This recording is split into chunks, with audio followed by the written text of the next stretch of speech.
Hey, Wire Monkeys, welcome to another episode of Let's Talk Cabling. What if I told you you can do a mile of fiber a day? Interested?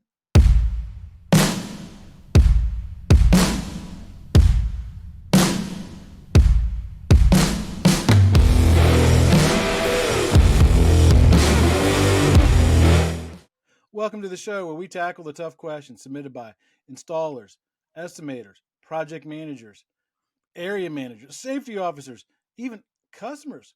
We are connecting at the human level so that we can connect the world. If you're watching this show on YouTube, would you mind hitting the subscribe button and the bell button to be notified when new content is being produced? If you're listening to us on one of the audio platforms like Apple or Google or Stitcher, would you mind leaving us a 5-star rating? Those simple little steps helps us take on the algorithm so we can educate, encourage, and enrich the lives of people in the ICT industry. Thursday nights, 6 p.m. Eastern Standard Time. What are you doing?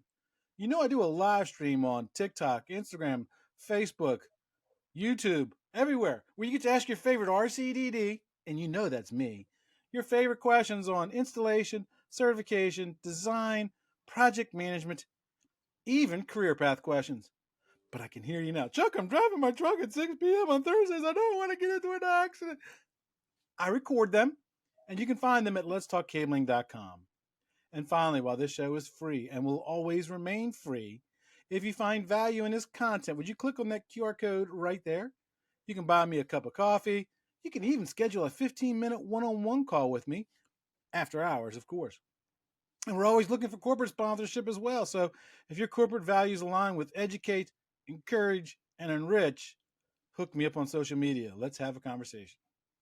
So as I said in the intro, outside plant fiber, it's not the easiest thing to do. Who likes digging ditches? Who likes trying to make sure that they're meeting the OSHA requirements for making sure that they have enough spillage on the side so people don't get trapped and stuff? What if I told you could do over a mile of fiber, and that's a conservative number, a mile of fiber a day, literally by riding on something almost like a lawnmower? Would you be interested? Well, I got recommended to talk to a company from my good buddy Lee Renfro. Welcome to the show, Daniel Turner from TRAXyl. How you doing, my friend? I'm good to be here. Thank you very much. It's a pleasure having you, my friend. Why don't you go and give us the 30-second who you are and why should we listen to you? So again, my name is Daniel Turner. I am the founder and CEO of Traxel. We are trying to solve that very, very hard problem that Chuck alluded to, that last mile problem of getting connectivity to the hardest to reach and most underserved locations. And we've basically invented a concept to drive a machine, we call it a Trackster, right on the surface of roads and paint communication lines right on pavement. And so we've built machines, we've installed product, and it's out serving customers right now. Yeah, when Lee first told me about this, I gotta admit, at first I was, yeah, that's never gonna work. Yeah. But then when I started looking at your website and started research, I was like, this is some really cool stuff. Now you already mentioned the what you call the Fibertraxer or whatever, but The there's something called Trackster. yeah. So what's the TRAXyL system? What is that? Yeah, so the Traxel system and the Tracksters are the machines that we've built to automate this installation process. But we have kind of an array of tools and techniques and procedures. It's really a whole new way of thinking about delivering fiber that last mile using basically a new right of way that we've discovered on surfaces. Ever since the invention of the telegraph, cables have either been buried underground or strung aerially on poles. We've kind of flipped that all on its head and said, hey, let's use the existing pavement infrastructure and make installing fiber as simple as painting a road marking and just drive down the road and install it at, a mile a day, generally speaking. So to make sure I understand this correctly, you are laying the fiber on top of an asphalt parking lot or an asphalt road, and then you're painting over top of it. Yeah, we say painting. It's not really a paint that we use. It's this very durable resin that quickly cures in under an hour. And it's actually inlaid into the surface of the pavement. So it's still flush to the surface.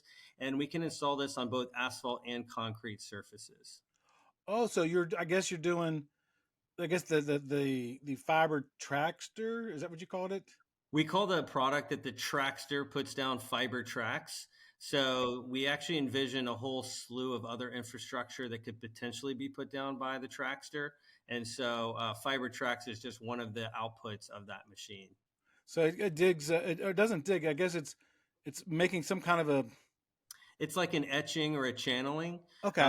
We'll etch that surface layer. It's millimeters. It's probably less than a quarter inch in depth to that surface, but we're etching that surface, putting the payload in place, and then securing it with a quickly curing resin. That's what enables us to be so fast and deploy infrastructure that actually ends up providing services sometimes same day. So is it would the depth of that etching vary by the type of fiber that you're putting in? Yeah, there's different size payloads we're working with, and we might adjust the depth anywhere between 10 to 15 millimeters, maybe down to 20 millimeters if we had to, which is about half an inch or so. And then probably the same thing for the width as well. But it's really meant to be much different than micro trenching, for example, where we're still in that wearing coarse layer of that upper layer of the pavement surface. We're not cutting through the pavement. We're not creating a seam in the pavement that allows for water infiltration and other things to occur and create separations between those two pavement layers. So it's really meant to be very fast, generate a minimal amount of debris, and still provide massive amounts of connectivity with the fiber cables that we're using that are very dense. So what kind of a crew size are you talking? Let's say you and I are doing. I have a project that I want to run a fiber between two buildings. What kind of a crew am I looking at? Am I looking at a 1-person crew, a 10-person crew? It could be. There's always some work at the start and end of a run to make those transitions off the pavement. We've done installations with generally 3 to 4 people we find is working best for us. We'll have somebody maybe managing safety, traffic control, and then making sure the equipment has the materials that it needs to keep on driving. Obviously, you need that Traxter operator who's going to be sitting there driving the machine.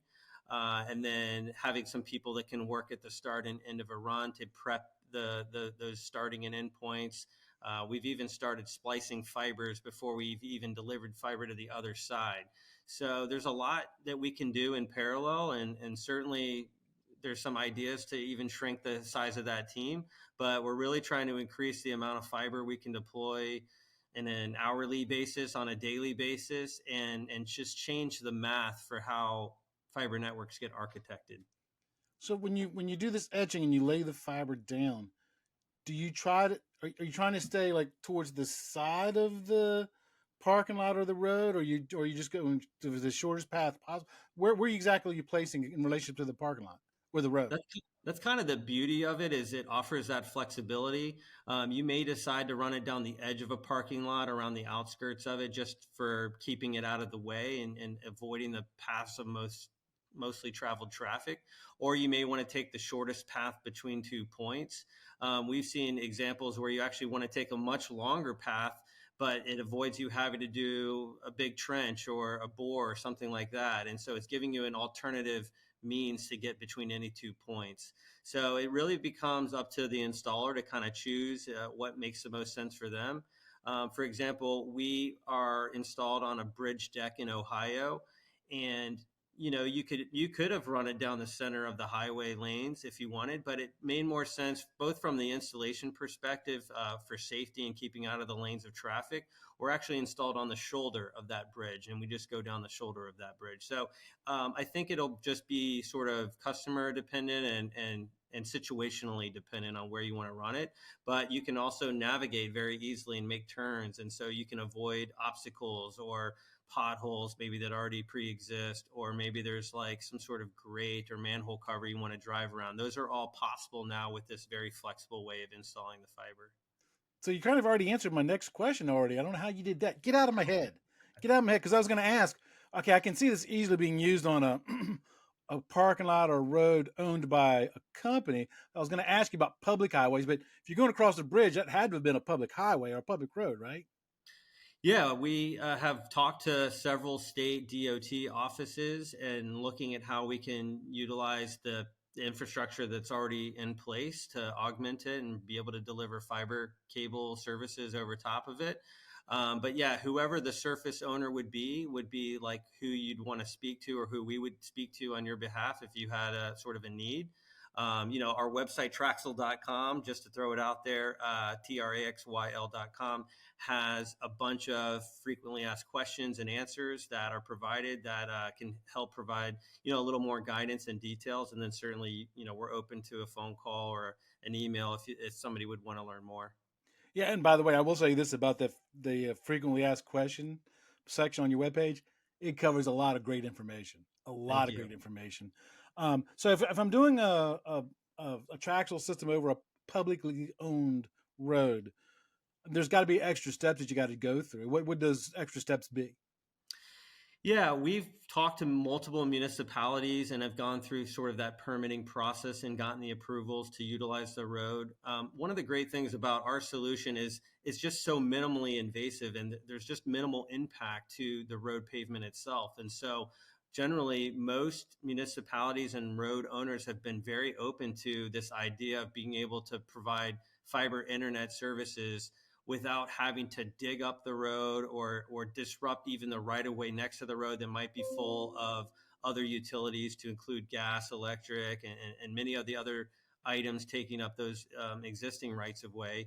And so I think pavement owners and municipalities have been very positive to it, again, just because it's not going to affect the actual use of the road.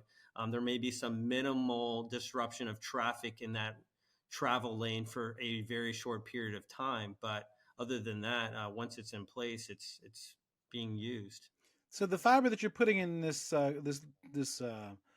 etching that you're putting in, is it armored fiber or is it just bare jacketed fiber? What kind of fiber are you putting in there? Right now, we're looking at a multitude of different payloads. The cables that we've found, there's a couple manufacturers that make it's a very, very small diameter cable that is also wrapped with steel armor. It has Kevlar yarns inside of it. It also has the jacketing material, and it has a very high density of fiber cables. Right now, the current machine we're building is able to put down a 24 count cable, but we're looking at doing some things in the near future that'll enable us to put down 144 fibers and beyond. So we're pretty excited about what Wow. we're able to do. 144 strands. Would one of those companies happen to be Nanofiber? Yeah, that may be one of the companies Yeah. providing the Great cables. company. I love that company. Yeah, absolutely. So Nanofiber has been great to work with, provided us some cable to use. We've done some projects with them. We've gotten some connectivity to some very hard to reach places, and we're looking at continuing to expand the relationship with our manufacturers to enable more cables to be fed out of our machines and connecting more people. Nice. So, what areas of the country have you currently employed this type of installations?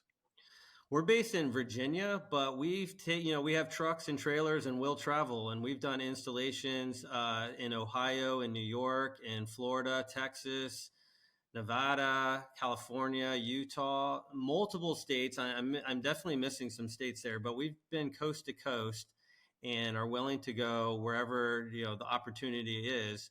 We're looking at obviously the broadband funding that's coming in, and we know that there's going to be some installers and ISPs and state governments that want to try to get more people connected. And so we're looking at how can we be a little bit different logistically and maybe put some flag poles down in some states and some warehouses and get some Hmm. equipment into the hands of the installers out there. So, we're in this sort of phase change of the company, where we're trying to push our machines and capability out to other third-party installers.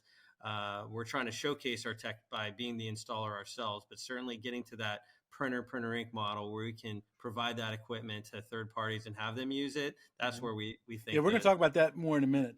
Cool. So you already said that you've done work in a bunch of different states, and as you were talking about the states, Florida's got one set of things you got to worry about. You go to some parts of Utah, they're freezing, right?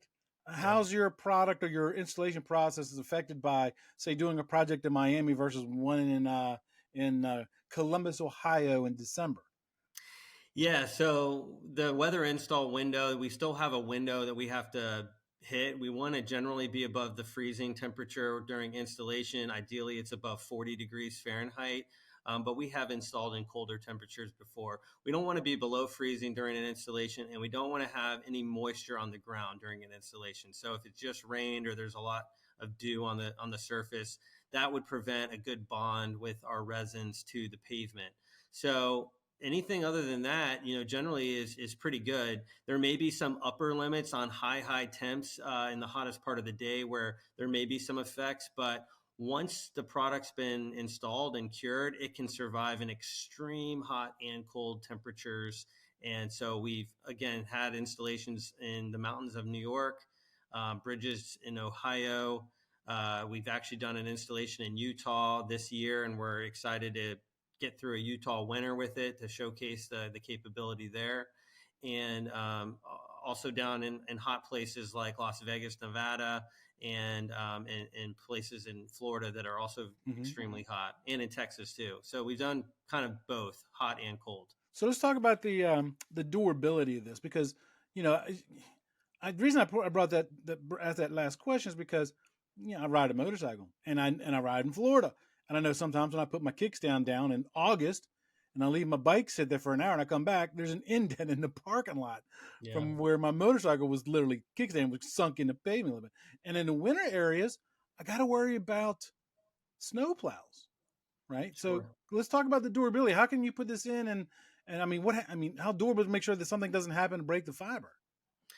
Yeah, so we've done a lot of testing. We've won grants with the National Science Foundation, and we've done some testing with the Army Corps and the Air Force. We've had B-1 bombers get towed across our lines. We have this installed in a port where there's huge top loaders that are massive pieces of equipment. They're going to be going over the lines every day. The resin is actually quite durable and bonds to asphalt stronger than asphalt bonds to itself. So it's a very, very hardy material that when cured is extremely durable and resilient. It's basically like plexiglass when it's fully cured. We've had installations where in the testing that we've done, the samples have actually rutted under the loads of the weighted wheels going back and forth and putting ruts into the pavement.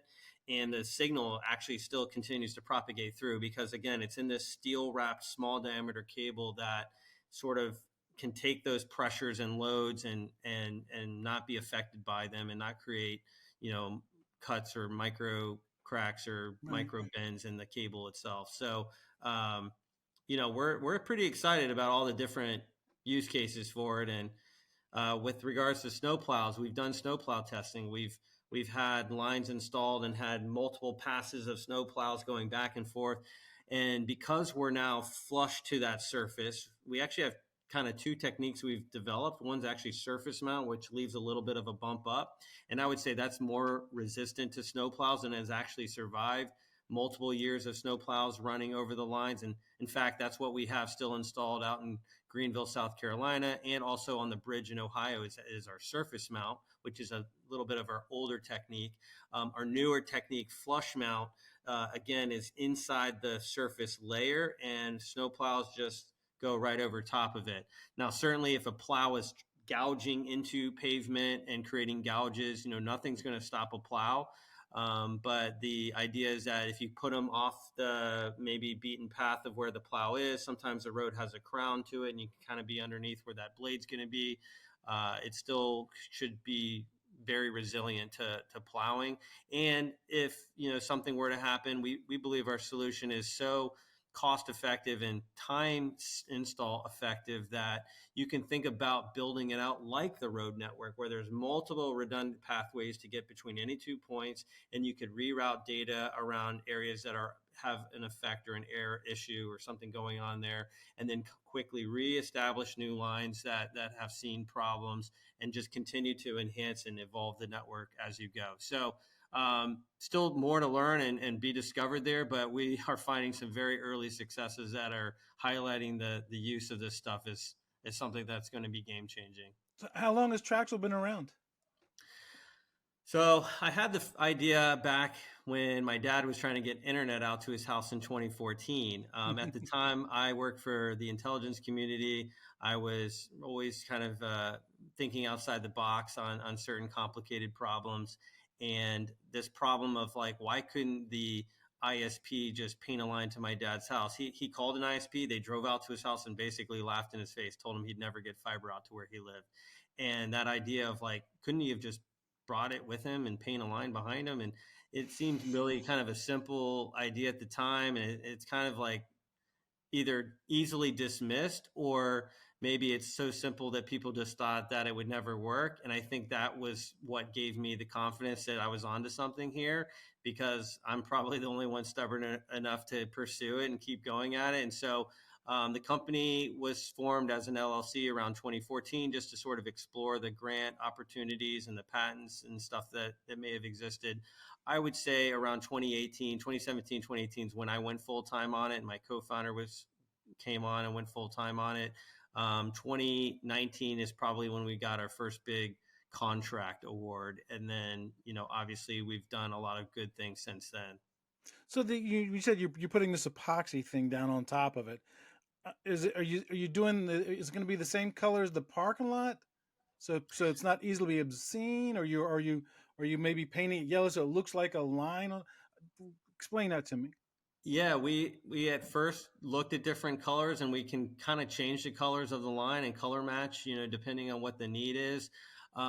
It became apparent that there's a lot of times where the line for traffic needs to go in one direction and the fiber cable has to go in another direction. And so being connected to the line paving system, we kind of thought that let's be on our own and be our own thing and kind of blend. So the thought process is blending it. And so we have a number of techniques to blend to the surface. We can change the colors. The lines blend right into the surface, especially after several weeks of just sun and wear on them. They kind of disappear. We're pretty excited about some other techniques that we have to blend the lines in even more. But yeah, being hidden in plain sight was kind of the thought there. Can you change colors in the middle of a run? Yeah, we can. We can just change the type of resin that we put in and use different materials, different colors that we've ordered, ahead of time. We can't sort of add the color to the machine as we're going, but we can change the resin that we pour into the machine if we need to change the color. Not to mention the resin bonds extremely well to itself. And so if you want to even just run a skim coat over top of a different color, you could do that as well. Gotcha. So you mentioned you can do both asphalt and concrete, right? Which Right. is easier, the concrete or the asphalt? The asphalt, extremely easier. We were installing this on a flight line at Tyndall Air Force Base, and there was some reddish hue to the pavement there. And one of the experts in concrete told us that's because of all the iron in the concrete. So extremely hard concrete, old concrete, very thick concrete that's been around for years and years and years.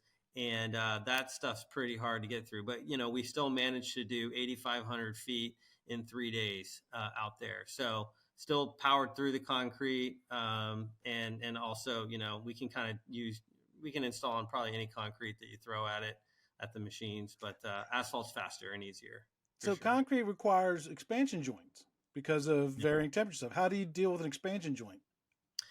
Yeah, we have techniques to go over large joints, especially on bridges. We've gone over that bridge in Ohio. We have some other newer developments that we're excited to try out to go over large expansion joints that can move, within inches back and forth.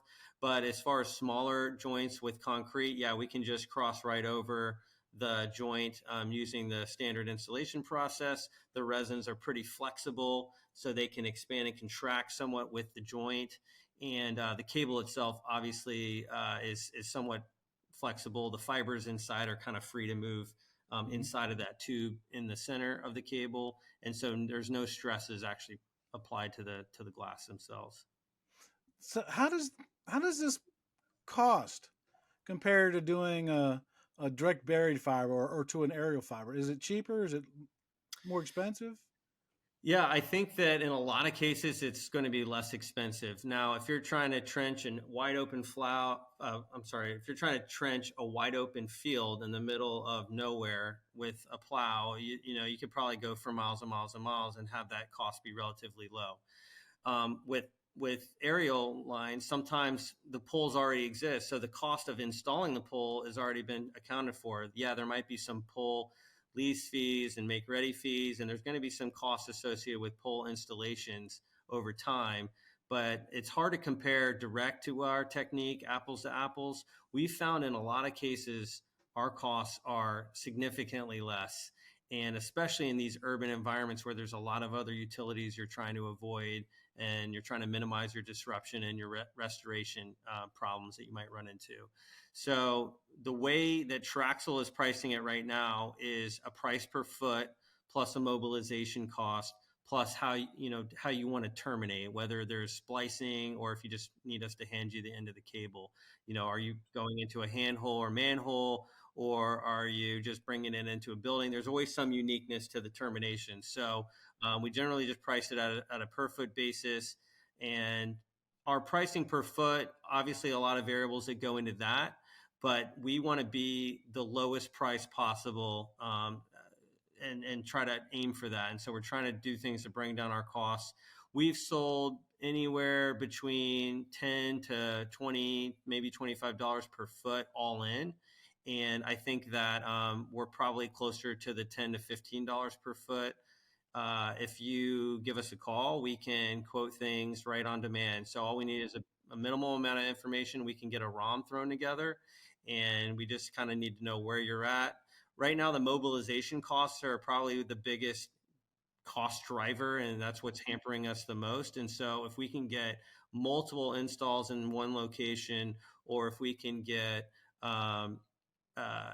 some kind of like if we can just have a facility out somewhere and be able to go from that facility, that's going to drive down the mobilization cost. Ultimately, we want to get these machines into the hands of third-party installers, and so there might be a lease fee for the equipment, and then just a per foot cost we would charge to that installer, and then that installer would be free to price it how they want to their customers. So we're still exploring the whole cost realm. There may be some options to rent the lines on a per foot basis, like on a monthly basis, depending on the customer. Maybe they don't want to fork over any sort of upfront capital expense, but they're fine paying a monthly rental to use fiber, and we can just maintain those lines. And I think that model could work with other installers as well. So That's a great long model. I story like that. short, I yeah. like that model. That's a Long recurring story revenue short, model. that's right. That's right. We're still figuring it out, and we'd love to find the right customer that can do volume with us, and we can just aim for the lowest price possible, so that we're the first thought every time is ultimately the goal. So how many miles of TRAXyL's installed so far? Right now, we actually have a running list on a per foot basis. I'll see if I can pull it up, but I think we're around 30,000 feet, which may not sound like a whole lot, but that's just kind of the beginning of what we've started with. We kind of started off crawling around on our hands and knees to do this, and we're getting to the point now where we have machines that are coming available. We're out doing projects. Like I mentioned, we did about 10,000 feet at Tyndall. We've done several thousand feet at multiple other Air Force bases and Army bases. We've done the bridge in Ohio, which was probably around 2,000 feet. The camp in New York was probably around, I don't know, 2,000 feet or so. So we're doing these one-offs. If we can find the right business partner that sees the vision that we have and wants to do, 20,000 feet a month, that'd be kind of like where we'd be aiming for, projects like that. Right. But I think as of right now, we're probably around 30 to 35,000 feet of fiber. That's a good number. Nothing to be ashamed of that number. Somewhere. Yeah, right? I mean, considering what you're doing, you're just kind of breaking into the market. I mean, that's a great number. Yeah. So you talked about third party. So how do you envision it? Do you envision it like a company that's all they do is Traxel, or that's just another service that a company may offer? And do they have to buy the equipment? Or right now, we're looking at leasing the equipment. To answer your second question first, trying to lease it out gives us that relationship with that customer, allows us to get them an updated machine. If there's a better working model that we build that's faster and maybe easier to use, we want to swap that out with them. It helps us understand the use of the equipment and where to improve things and make things better. So leasing is kind of where we're starting with. And then as far as like what the types of customers that we think we need to find, there's going to be fiber installers that already have bucket trucks. They already have horizontal directional drills. Maybe they're an ISP that does installations themselves. Why not have another Trackster machine as another tool in their tool bag?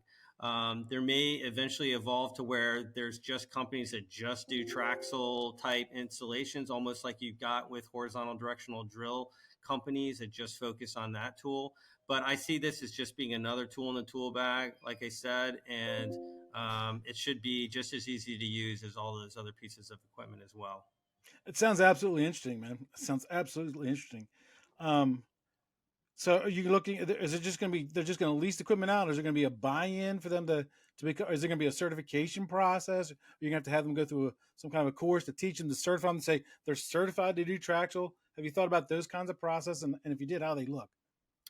Yeah, we have looked at the whole training program and what it would take. It'd probably be no less complicated than a horizontal directional drill operator training might be. You know, we could envision it being 2 days to maybe 5 days. There's a lot of stuff that we'd like to teach to include how to make transitions. There's a number of ways to make the transitions, how to work with the hand tools, because there's always that start and end points that you work with the chemicals by hand. And then obviously how the different pieces of equipment work, the general processes that are going on. And then there might be some specific things around the specific pieces of equipment that they might be using. Yeah, we've looked at all of that. And I think it would just be getting lease agreements in place with the companies and then getting the operators to take the training. And then whether there's a certification or if just a Traxel approved installer kind of a verbiage, that's probably still yet to be determined, but we're working through all of that right now. Yeah, it's fun being at the beginning of that kind of phase, working through all those issues. So if there's a contractor or a customer who's interested in this, how are they going to get a hold of you guys? Well, first off, you can go to our website, TRAXyL.com, TRAXYL.com. You can send me an email direct, Daniel@TRAXyL.com. I'm happy to speak to anybody that wants to learn more. We've got some sales team members that would be happy to also talk to them. We would take an email or a phone call, 844-4TRAXyL. If you want to just call us straight up, 844-4TRAXyL. Let's start the conversation and figure out what you need, and we'll figure out how to make it work. And I'm going to put all that information in the description down below. So if somebody's driving right now and they can't write that down, it'll be in the description. Just go check the show notes. You'll find all that information there. Sure. Interesting. I love this concept. I'm extremely interested. I'm going to be following you guys. I may have to have you guys come back on. Or if you ever find yourself doing a project in like I said, the Ocala-Tampa corridor, give me a holler, man. I might just show up and just see how this stuff is being done firsthand. Sounds extremely interesting. Absolutely. Yeah, we would welcome you to come out and see how we do this work and the process, and would love to be on your show again. Yeah, definitely enjoyed talking to you. Hopefully your listeners get something interesting out of this one. I think they will.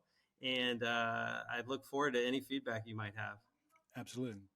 Thanks for coming on the show. Thanks, Chuck. Appreciate it.